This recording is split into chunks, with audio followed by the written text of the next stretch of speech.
দর্শক, নেত্রকোনার মদনে 11 বছরের শিশু কন্যার মা হতে যাওয়ার যে ব্যাপার, অন্তঃসত্ত্বা হওয়া, 7 মাসের অন্তঃসত্ত্বা, এবং এর পেছনে ওই শিশু এবং তার পরিবার মাদ্রাসার যে বড় হুজুরকে দায়ী করছে, সেই ব্যাপারে ঘটনা আরও মারাত্মক দিকে যাচ্ছে।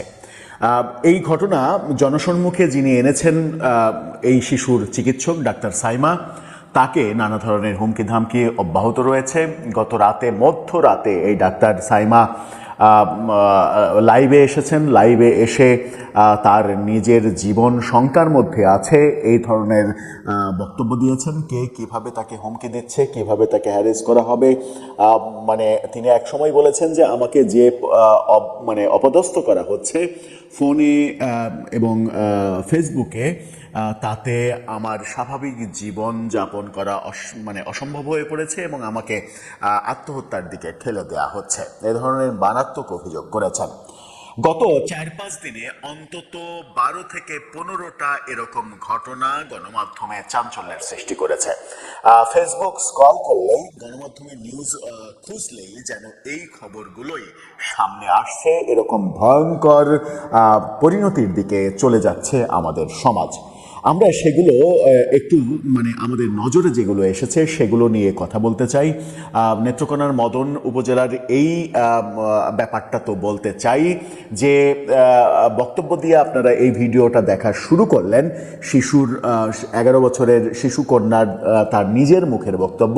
সে নিজের মুখে বলছে যে এই হুজুর ছাড়া আর কারো সঙ্গে এই ধরনের কোনো সম্পর্ক তার হয়নি। এই হুজুরই তার এই সর্বনাশটা করেছে এবং কিভাবে করেছে ডাক্তার যেভাবে বর্ণনা দিয়েছেন সেভাবেই, ওই বারান্দা ঝাড়ু দেয়া, মসজিদের বারান্দা ঝাড়ু দেয়া, তারপরে তার নিজের ঘর ঝাড়ু দিতে বলা, তারপরে ঘরের মধ্যে যে ঘর দরজা আটকে দিয়ে তার সঙ্গে এই কর্মকাণ্ড করা এবং ক্রমাগতভাবে দিনের পর দিন তাকে ভয় দেখিয়ে, তাকে, তার মাকে, নানিকে মারার ভয় দেখিয়ে এই ধরনের কর্মকাণ্ড করা, এই ব্যাপারগুলো সামনে আসছে। আবার এর এই হুজুরের পক্ষে যারা দাঁড়ানোর চেষ্টা করছে তারা যেটা বলার চেষ্টা করছে, এমনকি এই ঘটনায় যে দোষী সে নিজে সামাজিক যোগাযোগ মাধ্যমে লাইভে এসে বলছে যে এই শিশুটাকে তার নানার সঙ্গে শুয়ে থাকে, এই নানার সঙ্গে এগুলো করেছে এবং নানা এই কর্মকাণ্ডগুলো করে হুজুরের উপরে চাপিয়ে দিচ্ছে। এ ধরনের ভয়ঙ্কর নির্মম কথাও সে বলেছে নিজেকে বাঁচানোর জন্য। এখন পুলিশের কর্তব্য হবে প্রকৃত অপরাধী কে সেটা খুঁজে বের করা। হতে পারে যে এই মাদ্রাসার যিনি প্রধান তাকে দায়ী করা হচ্ছে, হতে পারে তিনি নির্দোষ, কিন্তু তিনি নির্দোষ নাকি দোষী এটা প্রমাণের তো ওয়ে রয়েছে। শিশু নিজে যখন বলছে, একজন শিশু যখন নিজে অভিযোগ করে যে এই কাজ কে করেছে তার সঙ্গে, এরপরে নতুন করে ডিএনএ টেস্টে এটা মিথ্যা না হওয়া পর্যন্ত আমরা অবশ্যই যার বিরুদ্ধে অভিযোগ উঠেছে তাকেই অপরাধী ধরবো এবং পুলিশ তাকে অ্যারেস্ট করে তাকে রিমান্ডে নিয়ে প্রকৃত তথ্য খুব সহজেই বের করতে পারে, কিন্তু এখন পর্যন্ত তাকে অ্যারেস্ট করার ঘটনা আমরা দেখিনি। চলুন, গত 4-5 দিনে কি ভয়াবহ ঘটনা বাংলাদেশের বিভিন্ন অঞ্চল থেকে আসছে, পাশাপাশি নেত্রকোনার মদনের এই ঘটনা কোন দিকে মোড় নিচ্ছে সেটা নিয়ে আলোচনা করে বোঝার চেষ্টা করি কোন সমাজে আমরা বাস করছি। দর্শক, বলছিলাম গত কয়েকদিনে সারা দেশে যে ভয়ঙ্কর চিত্রগুলো উঠে আসতে আমরা দেখছি, সেই ভয়ঙ্কর চিত্রগুলো একটা অন্যরকম পরিস্থিতি দিচ্ছে। এই নেত্রকোনার ঘটনাতে ডাক্তার নিজের জীবন আশঙ্কার মধ্যে পড়েছে বলে দাবি করছে। তাকে নিয়ে ফেসবুকে নানা ধরনের পোস্ট দেওয়া হচ্ছে, তাকে হুমকি ধামকি দেওয়া হচ্ছে। তিনি নিজে লাইভে এসে নিজের জীবন বিপন্ন এবং স্বয়ং প্রধানমন্ত্রীর দৃষ্টি আকর্ষণ তিনি করছেন। এরই মাঝে এই যার বিরুদ্ধে অভিযোগ, সে ফেসবুকে লাইভ করে দাবি করছে যে এই শিশু এই এই শিশু ঢাকায় ছিল, তার মা তার মাদ্রাসা থেকে ঢাকায় নিয়ে গিয়েছিল, ঢাকা থেকে তার নানা জোর করে এই শিশুকে আবার বাড়িতে নিয়ে এসেছে, বাড়িতে নিয়ে এসে আমার মাদ্রাসায় আবার দিয়েছে। 1 বছর পরে সে মাদ্রাসা থেকে চলে গিয়েছিল, সেই বাড়িতে এনে আবার আমার মাদ্রাসায় দেওয়ার পেছনে আমরা জানতে পেরেছি যে এই নানা এই শিশুটির সঙ্গে এরকম আচরণ করে এবং তার নানা তার লিপ্সা পূরণের জন্য শিশুটিকে দূরে না রেখে নিজের কাছে এনেছে। এরকম ভয়ঙ্কর কুরুচিপূর্ণ কথাও সে বলেছে নিজেকে বাঁচানোর জন্য। আমরা চলুন একটু দৃষ্টি দিই যে সারা দেশে গত কয়েকদিনে কত কত ভয়ঙ্কর চিত্রগুলো উঠে আসলো। প্রথমে আপনারা এই ফটোকার্ডটা দেখুন বাংলা টিভির। সেখানে বলা হচ্ছে নোয়াখালীতে প্রশিক্ষণার্থীকে বালাৎকারের অভিযোগে শিক্ষক গ্রেপ্তার। নোয়াখালীর ঘটনা এটা। এই খবরটা গতকালকের পত্রিকায় এই খবরটা হয়েছে। এরপরে দেখুন শ্রেণীকক্ষে ছাত্রীকে ওই সরকারি বিদ্যালয়ের প্রধান শিক্ষক আটক। তার বেশভূষা মানে লেবাস সবগুলোই বলা যায় যে এই লেবাস কাদের থাকে কিংবা এই লেবাসধারী কারা। এরপরে আর টিভির এই শিরোনামটা দেখুন, এখানে বলা হচ্ছে ইতালির কিশোরীকে করে পালিয়েছেন বাংলাদেশি যুবক। আমার সমাজ, আমার দেশের নাগরিক কোথায় যাচ্ছি আমরা? শুধুমাত্র হ্যাঁ, সংখ্যাগরিষ্ঠ যত ঘটনা গত 4-5 দিনে উঠে এসেছে তার মধ্যে 95%ই মাদ্রাসা শিক্ষক কিংবা মাদ্রাসা কেন্দ্রিক ঘটনা, কিংবা তারও বেশি 98-9%ই এটা 1-2টা ঘটনা ঘটেছে যেগুলো মাদ্রাসার বাইরে। এরপরে বলা হচ্ছে যে এনটিভি উপবৃত্তির প্রলোভনে ছাত্রীকে শ্লীলতাহানির চেষ্টা, গণধুলায় শিক্ষক হাসপাতালে।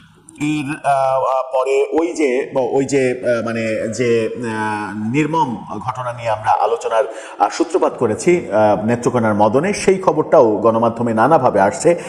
এই গণমাধ্যমের খবরটা দেখুন। সেখানে বলা হচ্ছে যে ঢাকা পোস্টের শিক্ষকের বিরুদ্ধে অভিযোগ, 12 বছরের মাদ্রাসা ছাত্রী 7 মাসের অন্তঃসত্ত্বা, জীবন নিয়ে শঙ্কা। এখানেও কিন্তু টেকনিক্যালি শিক্ষকের বিরুদ্ধে অভিযোগ। এই কথা কেন এই ফটোকার্ডটা দেখালাম? এখানে বলা হচ্ছে শিক্ষকের বিরুদ্ধে অভিযোগ, কিন্তু এখানে বলা হচ্ছে না মাদ্রাসা শিক্ষকের বিরুদ্ধে অভিযোগ। ওটা বলতে সম্ভবত গণমাধ্যমেরও একটু ভয় লাগে কিংবা লজ্জাবোধ হয়, কিংবা ওই ভাসুরের নাম মুখে নেব ব্যাপারটা কেমন, মাদ্রাসা কলঙ্কিত, একটা মাদ্রাসা কিংবা 5টা মাদ্রাসা কলঙ্কিত হলে পুরো মাদ্রাসা শিক্ষা ব্যবস্থা কলঙ্কিত হয়ে যাবে, এই ভয় অনেকের মধ্যে কাজ করে। কিন্তু তা কেন হবে? যে সকল মাদ্রাসায় এই ঘটনাগুলো ঘটছে, যারা ঘটাচ্ছে তাদের বিরুদ্ধে অ্যাকশন নিলেই তো ঘটনা থেমে যায়। যে মাদ্রাসাগুলোতে একের পর এক এই ঘটনাগুলো ঘটছে সেগুলো বন্ধ করে দেন, যারা ঘটাচ্ছে তাদেরকে সর্বোচ্চ শাস্তি নিশ্চিত করুন, তাহলে এই ঘটনাগুলো আর ঘটবে না। এরপরে বলা হচ্ছে দেখুন আরটিভিরই বলছে ধর্ষণ মামলায় এনসিপি নেতার বাবা কারাগারে। তার বাবা কারাগারে, এই ঘটনা বলা হচ্ছে। নিউ ইয়র্ক থেকে খবর এসেছে, বিডি নিউজ 24 এই খবরটা দিচ্ছে। নিউ ইয়র্কে মসজিদে 2 শিশুকে নিপীড়নের মামলায় বাংলাদেশি ইমাম গ্রেপ্তার। এই নিউ ইয়র্কেও বাদ যাচ্ছে না। এরপরে আসছে চট্টগ্রামে, বিডি নিউজ 24 বলছে চট্টগ্রামে ছাত্রকে যৌন হয়রানি, মাদ্রাসা শিক্ষক গ্রেপ্তার। এরকম ভয়ঙ্কর চিত্রের মধ্যে আমরা আছি, কিন্তু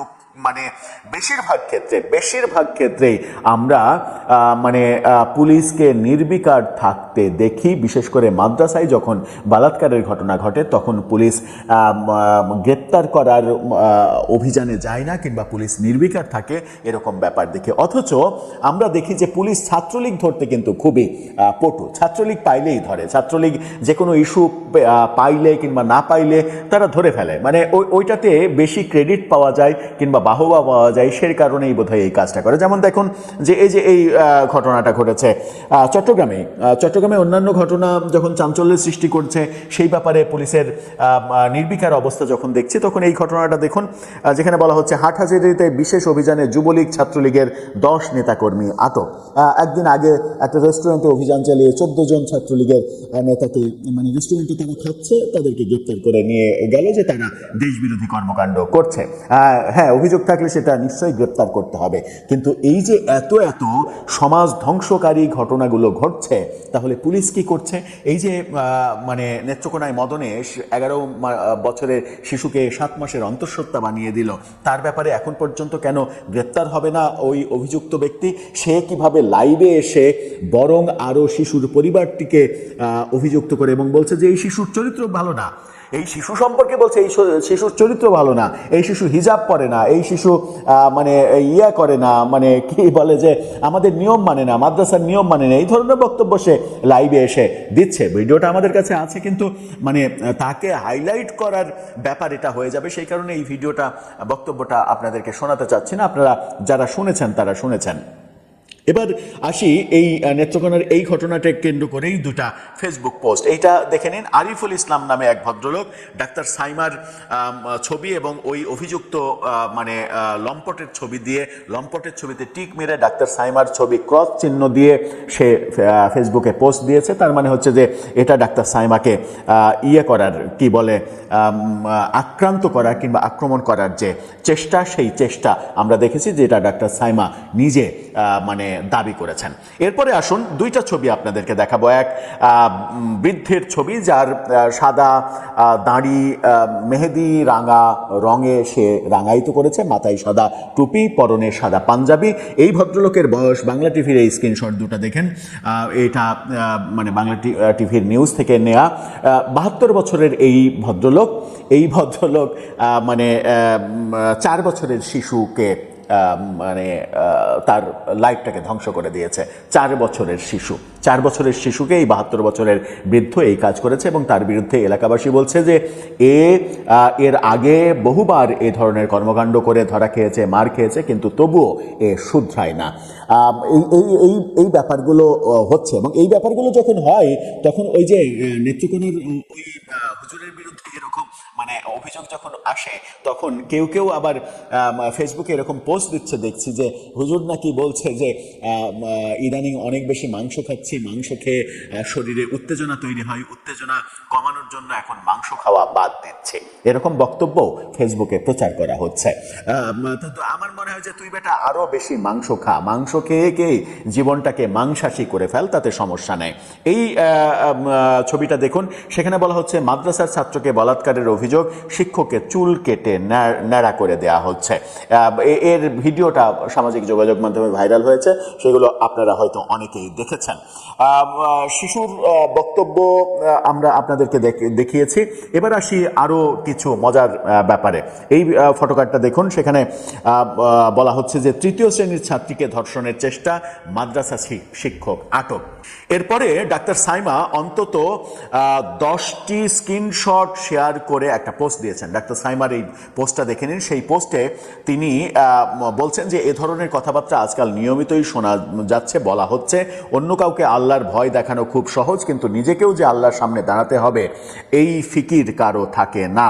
অর্থাৎ মানে ডাক্তার সাইমাকে কেন্দ্র করে যা কিছু হচ্ছে এই ব্যাপারগুলো তিনি তুলে ধরেছেন, কিভাবে তাকে হুমকি ধামকি দেয়া হচ্ছে। এদিকে আমরা দেখছি যে এই ঘটনাকে কেন্দ্র করে মানে আবু তোহা মানে মানে বেশ জনপ্রিয় ওয়াজি আবু তোহার স্ত্রী দাবি করা একজন সাবিকুন নাহার সারা, তিনি সালাউদ্দিন আম্মারের একটা পোস্ট শেয়ার করে তিনি লিখেছেন, এই পোস্টটা দেখে নিন। তিনি লিখেছেন যে এই কাঠামোতে হাতটা দিবে কে? যে দিবে তার তো অ্যাটলিস্ট পবিত্র হতে হবে। লেবাসধারীগুলোর বাহ্যিকটা যতটা সাদা আর নিট অ্যান্ড ক্লিন, ভেতরটা ততটাই কুৎসিত, অন্ধকার আর নারীর লিপসাই নোংরা দুর্গন্ধযুক্ত। মানে বলছে যে 96টাই এমন। কি ভয়ঙ্কর কথা বলছে, 100 জনে 96টাই এমন।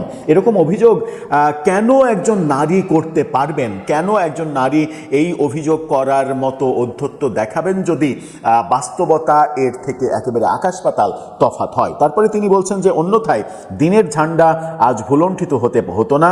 এদের নোংরামি ভেতরে ভেতরে কোন পর্যায়ে চলে গেলে আল্লাহ সুবহানাহু ওয়া তাআলা এভাবে মানে রিভিল করেন, চিন্তাও করা যায় না।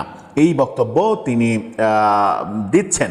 এবং এই বক্তব্য যে কারণে দিচ্ছেন, সালাউদ্দিন আম্মারের একটা পোস্ট, সালাউদ্দিন আম্মার যে পোস্টটা ফেসবুকে দিয়েছিলেন তার পোস্টটা আপনারা দেখে নিতে পারেন। সেখানে একটা ভালো লাগার দিক যে সালাউদ্দিন আম্মার নিয়ে অনেক বিতর্ক হয়েছে রাকসুর জিএস, রাজশাহী বিশ্ববিদ্যালয়ের ছাত্র সংসদের, তাকে নিয়ে অনেক খারাপ বিতর্ক রয়েছে, কিন্তু এই ব্যাপারে তিনি যে সোচ্চার হয়েছেন এর জন্য তাকে অন্তত একটা সাধুবাদ দিতে হয়। কারণ তিনি যেহেতু এই প্রজন্মের অনেকের কাছে আইডল, সুতরাং এই প্রতিবাদটা একটা পজিটিভ দিক তৈরি করতে পারে। তিনি বলছেন যে একটা বাচ্চা মেয়েকে তার ফার্স্ট মেনস্ট্রুয়াল সাইকেলের আগেই রেপড হয়ে কনসিভ করতে হয়েছে, সে বুঝতেও পারেনি তার পেটে বাচ্চা, সে মনে করছে ভেতরে ভারী কিছু একটা নাড়াচাড়া করছে।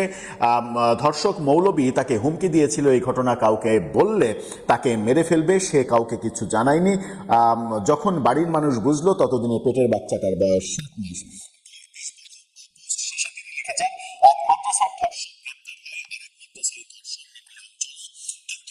এই যে ধর্ষণের পেছনে যে কাঠামোটা কাজ করছে, এখানে কেউ হাত দেয় না, ফলে এই বাচ্চা ছেলে মেয়েদের মৌলবী নামক কিছু রাক্ষস ধর্ষকদের হাত থেকে রক্ষা করার কোনো উপায় আমরা আপাতত দেখছি না। কি মানে নিদারুণ চিত্রটা তিনি তুলে ধরেছেন। এই কথাগুলো অনেকে, সাধারণ মানুষ এই কথাগুলো বলতে ভয় পায়, কারণ আক্রান্ত হওয়ার সম্ভাবনা রয়েছে। এরপরে আমরা আরেকটি ব্যাপার দেখাতে চাই, নাগরিক টিভির একটা খবর। সেখানে বলা হচ্ছে যে সিরাজগঞ্জে 5 বছরের শিশুকে বলাৎকার, বিচারের বদলে সালিশে ধামাচাপার চেষ্টা। এই সমাজটা কোন দিকে গেছে দেখুন, সালিশে এটা ধামাচাপা দেওয়ার চেষ্টা করা হয়েছে সিরাজগঞ্জে। এই ঘটনাটা গতকালকে ঘটেছে। এরপরে আপনাদেরকে একটা মজার জিনিস দেখাবো, সেটা হচ্ছে যে একসাথে অন্তত 15টা খবর, এই জাতীয় এই সংক্রান্ত 15টা খবর, 15টা ফটোকার্ড এক জায়গায় নিয়ে এই ফটোকার্ডটা দেখে নিন, যেখানে সারা দেশে এই রকম ঘটনা ঘটে যাওয়ার সাম্প্রতিক যে চিত্র, গত 4-5 দিনের যে চিত্র, সেই চিত্রগুলোর অধিকাংশ এখানে উঠে এসেছে। এরপরে আপনাদেরকে নিয়ে যাব চট্টগ্রামে। চট্টগ্রামে বলা হচ্ছে যে এখানে মোহনা টিভির এই স্ক্রিনশটটা মানে ফটোকার্ডটা, সেখানে বলা হচ্ছে চট্টগ্রামে ছাত্রকে যৌন হয়রানি, মাদ্রাসা শিক্ষক গ্রেপ্তার। এরপরে আসবো আমরা আরেকটা শেষ খবরে, সেটা হচ্ছে যে এটা দেখে নিন, বাংলা টিভি ইউরোপ এই খবরটা করেছে। গ্রাফিক্স ডিজাইন শিখতে গিয়ে লম্পট শিক্ষকের লালসার শিকার মাদ্রাসা ছাত্র। মানে মাদ্রাসা শিক্ষকের কাছে গ্রাফিক্স ডিজাইন শিখতে গিয়েছে একটা ছাত্র, শিখতে যাওয়ার পরে সেই মাদ্রাসা মানে একটা শিশু মানে কিশোর সেই মাদ্রাসার শিক্ষকের লালসার শিকার হয়েছে। বুঝতেই পারছেন যে কি হয়েছে। তার মানে এখন পরিস্থিতি, মানে অযথা সমালোচনা করে তো লাভ নেই, এখন পরিস্থিতি এমন দিকে গেছে যে বিচ্ছিন্ন আপনি 1টা 2টা 5টা ঘটনার বিচার করে কোনো লাভ হবে না। এই পুরো ব্যবস্থার ওপরে আপনাকে নজর দিতে হবে যে এই শিক্ষা ব্যবস্থায় আদতে কি হচ্ছে, এখানে কারা পড়াচ্ছে, কারা এর নেতৃত্ব দিচ্ছে, কারা এর পেছনে রয়েছে, কারা পড়ছে, এর ওপরে একটা ব্যাপক গবেষণা দরকার। এবং এটা থামানোর জন্য একটা আশু পদক্ষেপ, সরকারি বড় হস্তক্ষেপ এখনো দরকার। গোটা মাদ্রাসা শিক্ষা মানে কওমি শিক্ষা তো পুরোটাই সরকারের আওতার বাইরে। সরকার এটার উপরে বিন্দুমাত্র প্রভাব রাখে না, কিংবা সরকারের কোনো কর্তৃত্ব এটার উপরে নেই। অনেকদিন থেকেই দাবি উঠছে যে এই কওমি মাদ্রাসা শিক্ষার উপরে সরকারের কর্তৃত্ব স্থাপন করা উচিত। সরকার যদি কর্তৃত্ব না স্থাপন করে তাহলে এই শিক্ষা ব্যবস্থায় কি হচ্ছে, কি বাচ্চারা শিখছে, কি না শিখছে, কারা শিক্ষক হচ্ছেন, যোগ্যরা শিক্ষক হচ্ছেন কিনা, নাকি এই ধরনের চরিত্রহীনরা শিক্ষক হয়ে যাচ্ছেন গোপনে গোপনে, এই ব্যাপারগুলো সরকারের তখন নখদর্পণে থাকবে। প্রয়োজনে এই পুরো শিক্ষা ব্যবস্থা সরকারি মানে স্বায়ত্তশাসিত অন্যান্য প্রতিষ্ঠানের মতো সরকারি বেতনের আওতায় আনা হোক। যেগুলো বেতনের আওতায় নাই, অনেকগুলো রয়েছে যেগুলো নাই, সেগুলো সেই আওতায় আনা হোক, সরকারি একটা কাঠামোর মধ্যে আনা হোক, এর সিলেবাসগুলো সরকারি কাঠামোর মধ্যে আনা হোক, যেন আমাদের দেশে যে বহুমুখী শিক্ষা চলছে, বহুমুখী শিক্ষার ফলে কোনো শিক্ষার সঙ্গে কোনো শিক্ষার যে মিল নেই, এই ব্যাপারে একটা বড় বাধা দূর হয়।